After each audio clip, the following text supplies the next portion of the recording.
We on Fire Sports Podcast, the spot, season number 4, episode number 43. And yeah, man, we at the weekend, man. And first and foremost, man, happy Easter to all.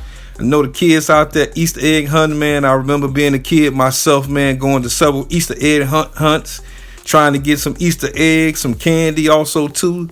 You know, used to throw a couple dollars in the little Easter egg as well. And man, I just remember hanging out, you know, whether it be, say, at a church or just hanging out, say, with family. And it was an exciting time. And we're definitely in the springtime as Easter's coming up on Sunday. Also, we got the NBA playoffs, man. The NBA playoffs is here. We had the play-in situations that jumped off earlier part of the week. And yeah, we're down to the nitty-gritty of the NBA season, man. Pretty much the playoff slate is kind of set. We got 2 play-in games that will be played later on this evening. One of those games are between the Miami Heat and the Atlanta Hawks down here in Atlanta, as well as we have the Dallas Mavericks traveling up to Memphis to take on the Memphis Grizzlies. Real quick, in regards to the Memphis game, Ja Morant looks like he's going to be a game time decision. That's big news, you know, for the Memphis Grizzlies. I mean, he's the franchise.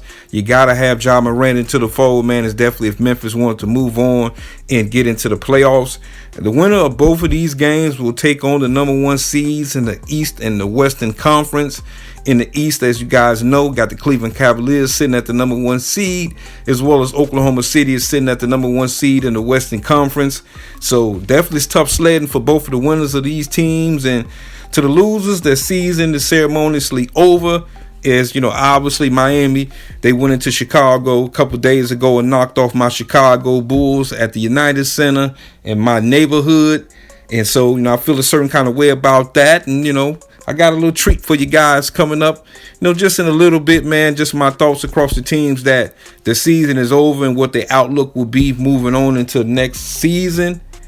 Also, we're now 8 days away from the NBA draft. As the NBA draft, I'm sorry, not the NBA draft, but the NFL draft is coming up next week. We're actually less than a week out as that jumps off in prime time, say on Thursday. You know, Tennessee Titans got the number 1 pick. It looks like they're going to select Cam Ward with the number 1 pick.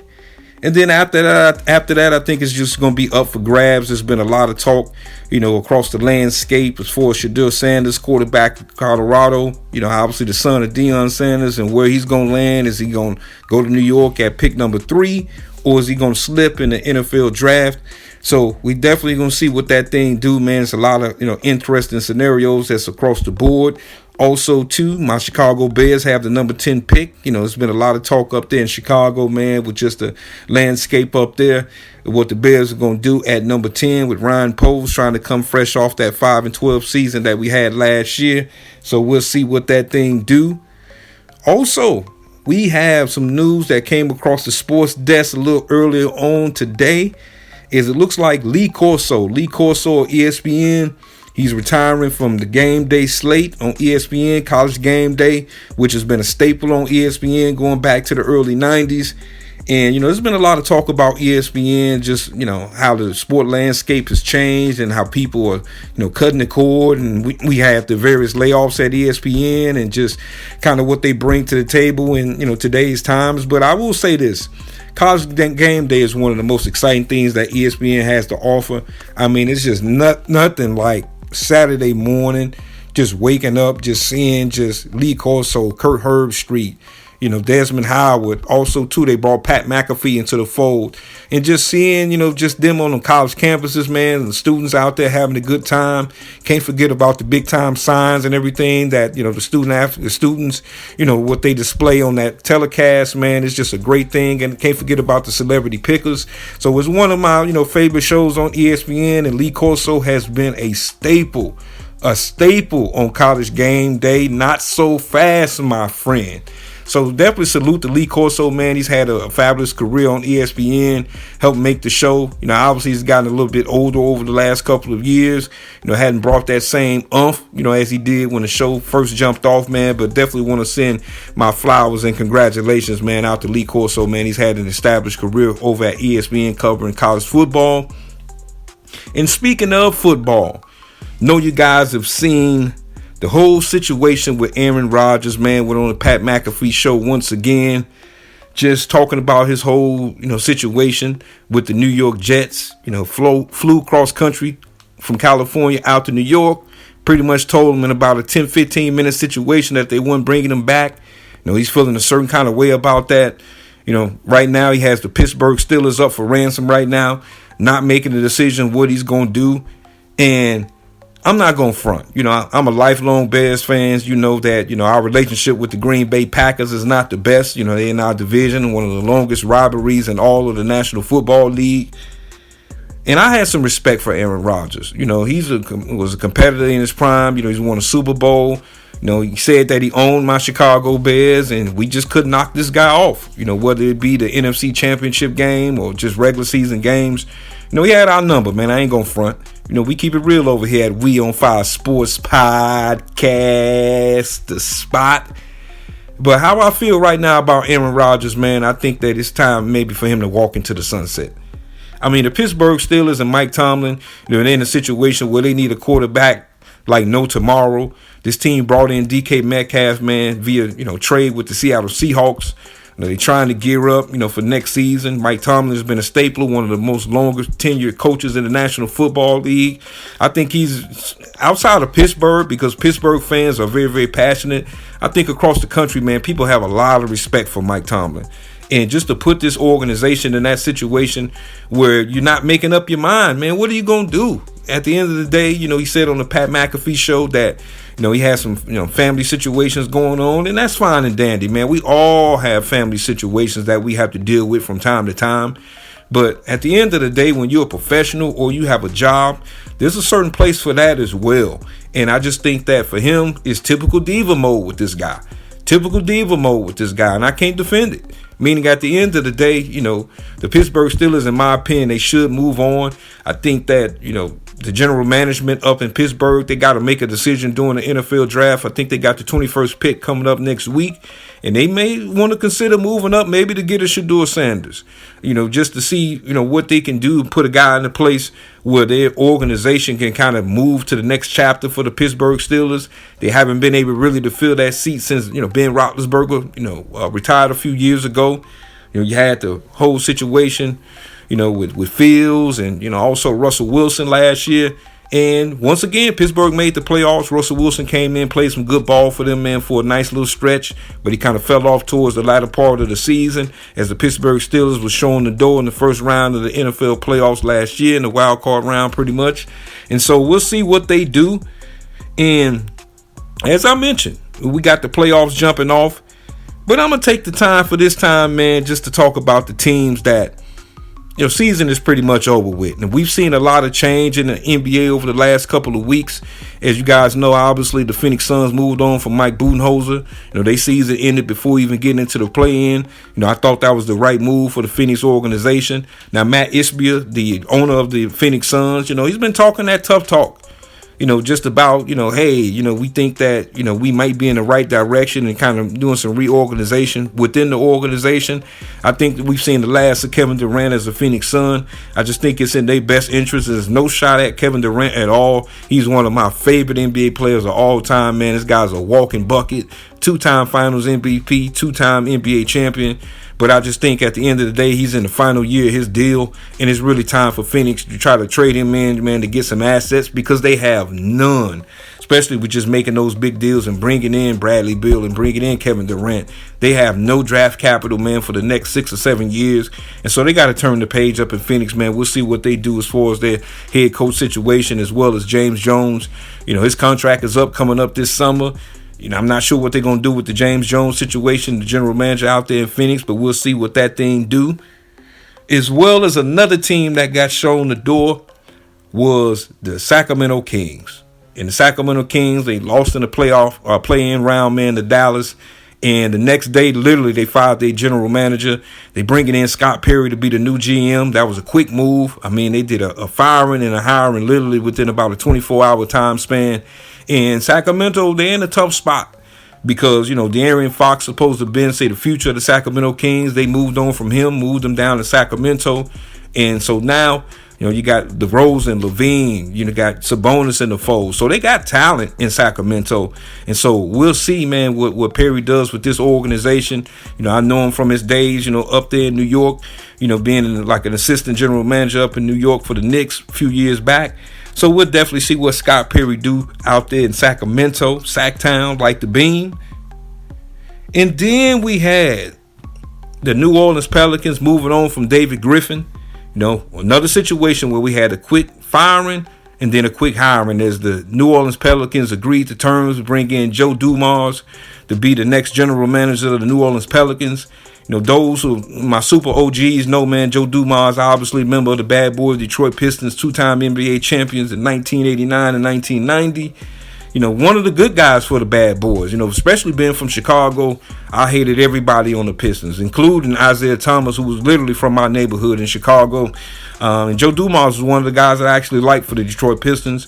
Obviously he became the general manager of the Detroit Pistons, brought that team an NBA championship, man, with Ben Wallace and, Chauncey Billups, as well as Rip Hamilton. And, he moved on to the league. He was in the league office. And so he goes back to his home state of Louisiana, man, to see if he can turn the Pelicans around. You got a whole situation, with Zion Williamson. He's just been not healthy and not been on the court for this organization. They moved on and traded Brandon Ingram during the season to the Toronto Raptors. And so they got a lot of building to do. Not sure, man, if Willie Green, if his job is going to be safe. He's a guy, ironically, Willie Green is from Detroit.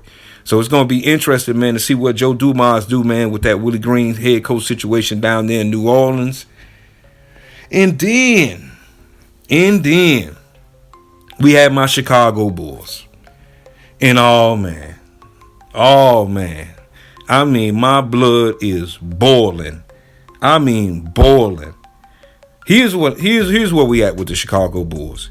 And I've said it, not sure if you guys was able to check out my segment a few weeks ago, man. C-Red, man. Shout out to my man Mako Scott and East Eileen, Mr. Taylor Street, the Weekly Dog Sports Betting Podcast. They had me on Hardwire, the C-Red edition. And I just kicked it straight. I think the general manager, AK, Arturas Karnisovas, I think it's time for the Bulls to move on from this guy. This guy has done the Bulls no service. He's been the general manager of the Chicago Bulls for 5 seasons. We have 1 playoff win during that 5-year stretch. We made the playoffs 1 time. 3 consecutive years we've been in a play-in situation. Ironically, losing to the Miami Heat all 3 times, and our season is literally over. And then I see this chap at the press conference after the season ended. And he's talking about Chicago fans should express patience. And that this is the first year of the rebuild. And I'm like, man, where was you at, bro? 5 years ago when you got hired. When you got hired, it was your responsibility to move this organization forward. And so people in Chicago and everybody that knows the sporting landscape, cities like Philadelphia, cities like New York, even Los Angeles to a certain respect. They expect for their teams to be in a winning mode, man, at all times. Now, we all know you can't win the NBA championship every single season, but these are passionate, very passionate fan bases, and Chicago is one of the most passionate fan bases in the country. And to ask Chicago wins to express patience in this situation where you've been there for 5 years, also, too, got to throw Mark Eversley's name under there, because he's basically the assistant GM of the Chicago Bulls. These guys have no clue what they're doing. First and foremost, when they finally traded Zach LaVine, it was the first time that the Bulls had made a trade in over 30 months. It was the longest stretch of no activity from a team across the entire NBA. 30 months that you'd make no moves. Secondly, you signed Patrick Williams to a $90 million deal. And watching the game the other day, man, it was a joke. Patrick Williams went 0 for 2 for the field, playing 15 minutes, no points. And you're paying this man $90 million. That ain't it. You waited all day to trade Zach LaVine, and obviously DeMar DeRozan left via free agency, and I don't blame DeMar DeRozan.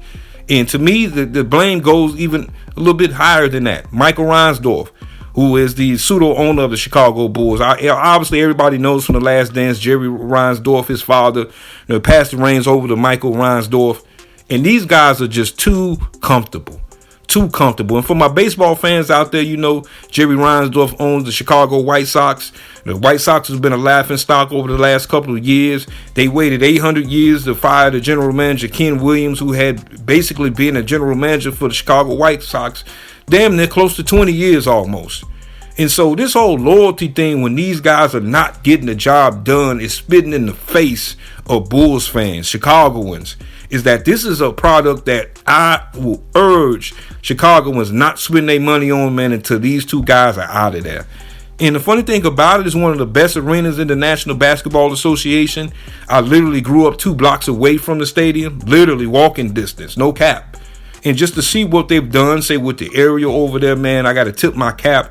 You know, it's definitely been a pristine and an ideal situation, man, for all Chicagoans that live in that cluster on the west side, man, of Chicago, man. But at the end of the day, this team is going nowhere. You're not in the lottery. You basically going to have a mid-round pick. You basically going to cross your fingers to see if you're going to be able to bring in somebody, but it's going to be a youngin'. And then I hear this guy talking about patience. Then no mention in the press conference about any trade moves. He talking about the draft and free agency. Free agents don't want to come to Chicago like that. You got to be able to bring some kind of all-star type of talent to Chicago, man, and not these mid-level guys that you're going to overpay for in free agency. So just stop it with all of that, man. And so it's gonna be a long time, man, before my Chicago Bulls get back to relevancy in the sporting landscape, man. And it just was disgusting just to see. But coming up, man, we're going to break down the NBA playoffs, man, as the playoffs are officially jumping off this weekend, man. And if you're first time listening, man, I appreciate you. If you're OG of the show, I appreciate the check-in. I appreciate all the love and the feedback. I appreciate your ear. We on Fire Sports Podcast, the spot.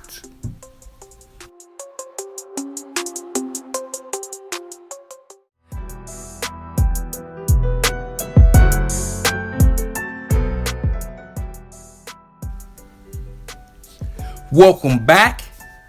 And the NBA playoffs will be kicking off this weekend, man. It's the most exciting time of the NBA season. You know, it's been a long 82-game stretch. We had some teams that, you know, was underwhelming this season. We've had some teams that surprised us so far during the NBA regular season, and now they have to prove their mettle into the NBA playoffs. And it was exciting. I'm not going to front, man. When the play-in was first, you know, the thought of the play-in was first originated by the commissioner, Adam Silver. You know, I had mixed reviews in regards of it. You know, I was kind of a traditionalist, man. Like, hey, dude, if you finish out of the 8th seed, you don't deserve to have a shot at playing the playoffs. You got 82 games to prove yourself. But just with the whole movement in the Western Conference, man, the final 2 weeks of the NBA regular season has been outstanding. It's been terrific. And now the playoffs will jump off. As we know, later on, we have the 2 final play-in games later on tonight to decide who will take on the number 1 seed in the Eastern and the Western Conference. But we're going to preview, man, the first round, man, of the NBA playoffs. And I'll start off out west. And the matchup, man, that catches my eye, the first matchup up the bat, man, is the Golden State Warriors, the 7th seed, take on the number 2 seed, the Houston Rockets. Houston has home court advantage in this series. And it was just ironic that last year the Rockets was this close of getting into the playoffs. And ironically, the Golden State Warriors was the team that knocked them out of the box the last couple of regular season games last season. And now they face off each other in the playoffs. Ime Udoka and the job that he's done, man, down there in H-Town has been just remarkable. I mean, this guy's proven his mettle as an NBA head coach without question. You know, he did a good job of developing Jalen Green, you know, playing with purpose. We obviously got the veteran Fred VanVleet, you know, championship experience down there. Also, too, you got Sengun, who to me is one of the young post players in the league, man. I've been keeping my eye on the last couple of seasons. This year he made the All-Star game. You know, kudos to him. You got the villain Dylan Brooks down there as well, still doing villain things, man, bringing a chip on his shoulder. And we all know what's the marquee matchup in this series, and it's not, say, with Steph Curry or Jalen Green. It's with Dylan Brooks and Draymond Green. And you got 2, you know, what I call villains going to lock horns, man. It's going to be very, very entertaining. You know, the Warriors have been playing some good basketball ever since Jimmy Butler showed up out there in the Bay. And a lot of people, think that the Warriors got a puncher's chance to make a run this season. Shout out my man Esau Lane, man, Mr. Taylor Street from the Weekly Dog Sports Betting Podcast. Made a couple guest spots, man, out there on Golden State Warriors radio over the last couple of days. And he has high hopes on the Golden State Warriors, and I think they got a puncher's chance. I really believe they got a puncher's chance, and it's just really about the matchups, man. In Houston, if I had to pick basically any team that they would want to play in the first round of the Western Conference playoffs, it would be the Houston Rockets. Houston, they lack a little experience other than, say, Van Fleet, as well as, say, Dylan Brooks a little bit. And it's gonna be a knockout, drag-out series, man. I see this series potentially going 7 games. I mean, every game is gonna be epic. I think for a young team like Houston, I think it's vital for them to have home court advantage in this series. I think the Golden State Warriors are very, very capable of going into Houston and winning one of these 2 games, man, on the road. Just to kick off the series. And I think that's going to be the interesting thing for Golden State. They got to, obviously, since they don't have home court advantage, they got to win one of these games in Houston to get it back, man, to the Bay, man, with home court advantage. I believe, man, the Rockets, they're a tough team, man, and they're going to be a tough out. This is not going to be easy sledding from the Golden State Warriors. I was kind of right down the middle in regard to this series. I'm just going to go with the veterans, man. I just think that Steph Curry, man, and Draymond Green, obviously Jimmy Butler, these guys have played in multiple NBA finals. They've been in big game moments. I just think that with Steph, he's a little nicked up with the thumb injury, but I think he'll be fine. Man, Steph Curry can shoot a basketball with 3 fingers, man, like E.T., man. So I'm not worried about Steph Curry. I just think that for me, it's going to be vital, though, for the Golden State Warriors to get one of them 2 games, man, down in Houston, man. So we'll see what it do. My prediction in regards to this series, man, I think the Golden State Warriors, man, they win this series. I think this series is going 7 games. I really believe it's going 7 games because I think both teams can be able to win a game, say, on the road. But I just think that the Golden State Warriors, man, their experience, I think they'll be able to get out and get out of this series, man, in a 7-game finish down in H-Town, man. So we'll definitely see what it do. Then we move up the pendulum, man, in the Western Conference, man. Another series that's must-see TV, man, is we have the Los Angeles Lakers coming in as the 3 seed, man. They take on the Minnesota Timberwolves. Obviously, they got Luka Doncic. Last year, what he did with the Dallas Mavericks to the Minnesota Timberwolves, man, was a straight crime, man. I mean, he was straight on one. Straight on one. As the Minnesota Timberwolves, they've been playing some good ball last year in the playoffs, man. And just when they got up against Dallas, man, they was all out of gas. And so here we go again. Luka out in Los Angeles with the Lakers. We got obviously LeBron James. We got, a situation to where I think that both teams, if you ask me, they really equally matched. I think that it's going to be vital for Ant-Man to just be Ant-Man. He has to be that guy. He's got a chip on his shoulder going up against Luka Doncic. I just think that the Los Angeles Lakers, they're a little thin on the front court. I also do think that, this team is kind of behind the 8 ball defensively. And I think that the Minnesota Timberwolves have enough weapons to be able to take advantage of that. Especially, a lot of people saying, man, you really can't play Rudy Gobert in this series. I think that they can, based on the fact that the Lakers don't really have nothing in the front court. We're going to see, how much gas LeBron James have in the tank. I just think that, it's Luka Doncic's team at this point, meaning that he's going to be the guy.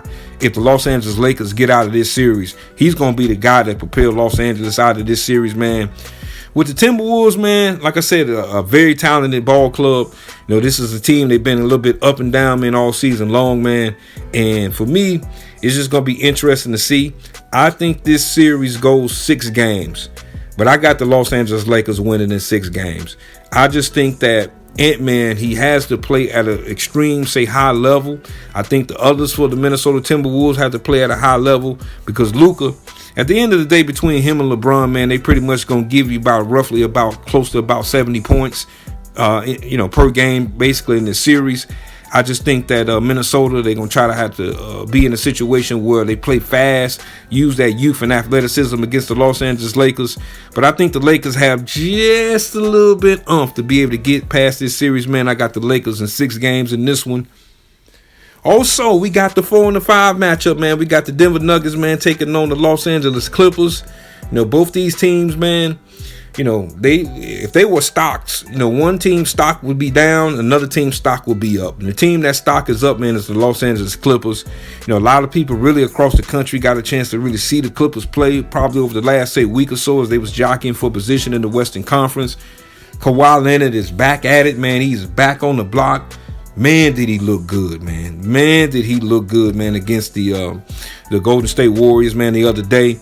Also, too, you got James Harden, man, and, people who fans of the show, I appreciate, all the love, and appreciate the check-ins, man. You know how I've been about with James Harden, how I feel about James Harden, man. I thought this guy, man, was selfish.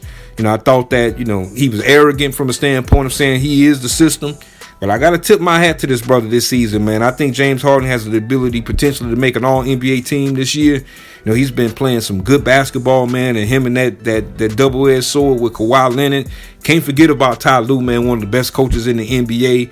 Norman Powell on this ball club. You got Ben Simmons as a defender. I'm even mentioning Ben Simmons out here, man, as a defender for the Los Angeles Clippers. I just like the balance and the depth. Can't forget about Zubac, man. He's been a vital piece for them this season, having a good year for the Los Angeles Clippers. On the other hand, man, the Denver Nuggets, they moved on from Mike Malone, man, championship head coach for them.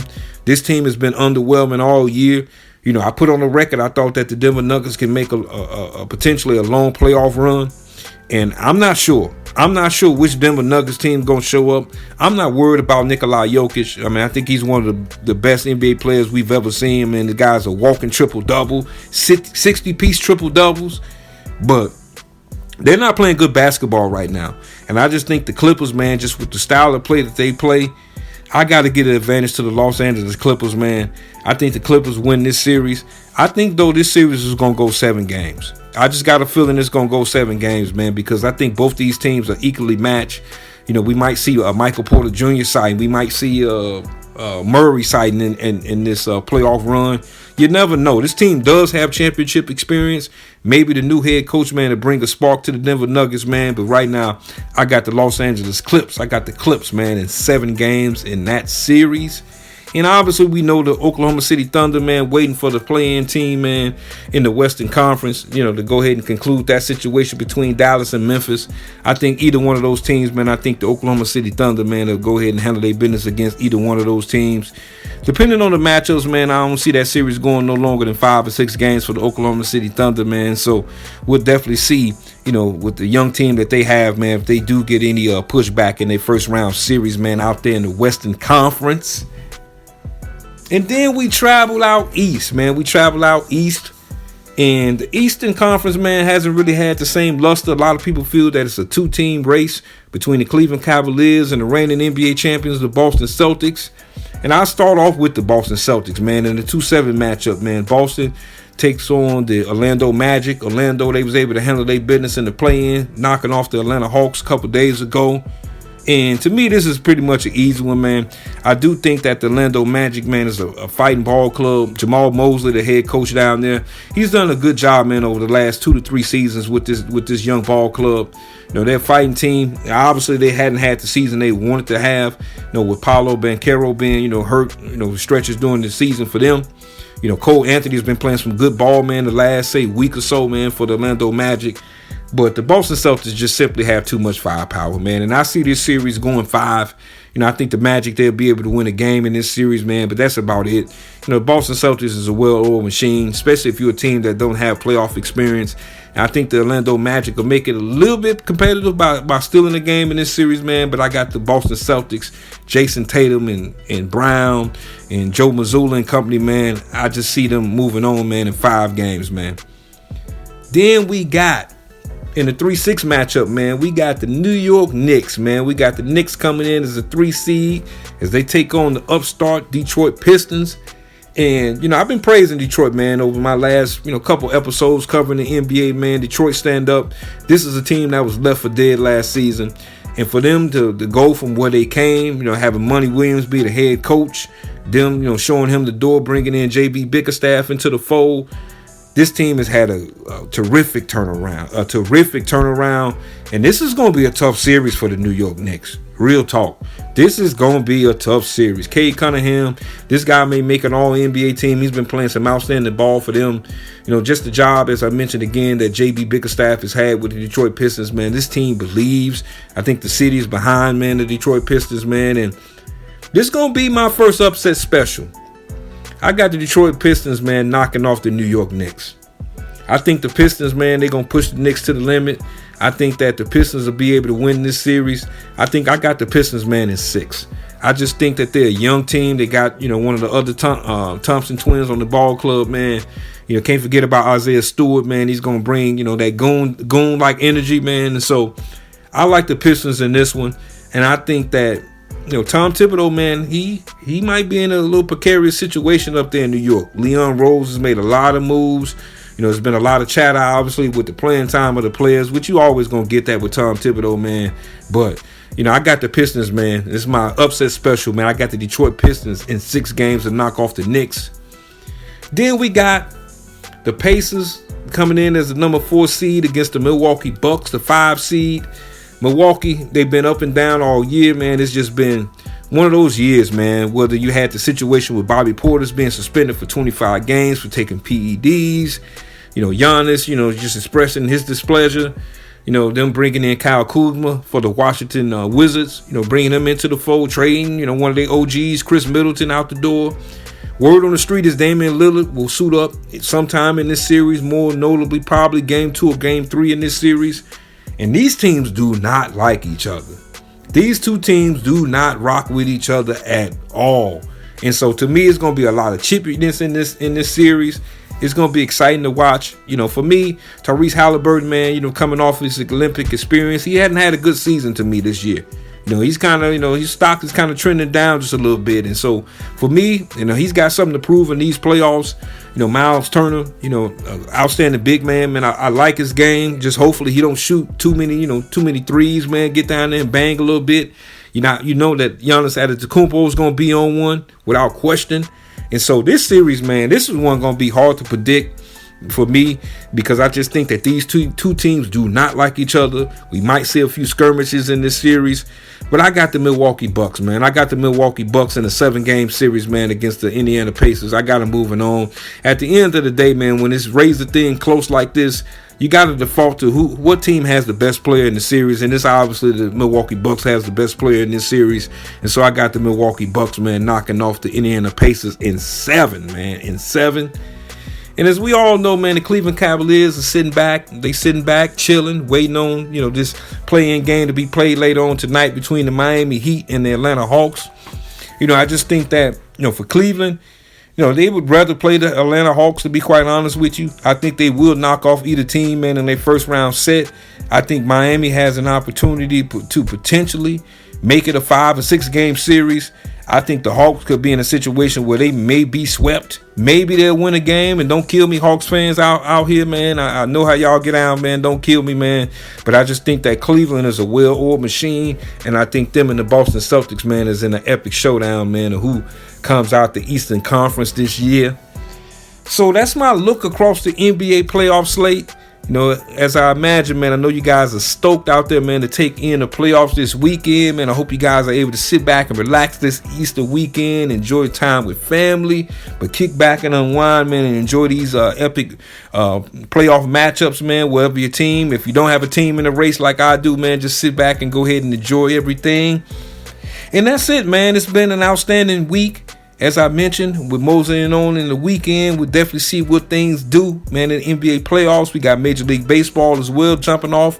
Probably going to get in a little bit more on that on next episode across MLB. But first and foremost, man, I appreciate all the love and the feedback. I appreciate your ear. We on Fire Sports Podcast, the spot.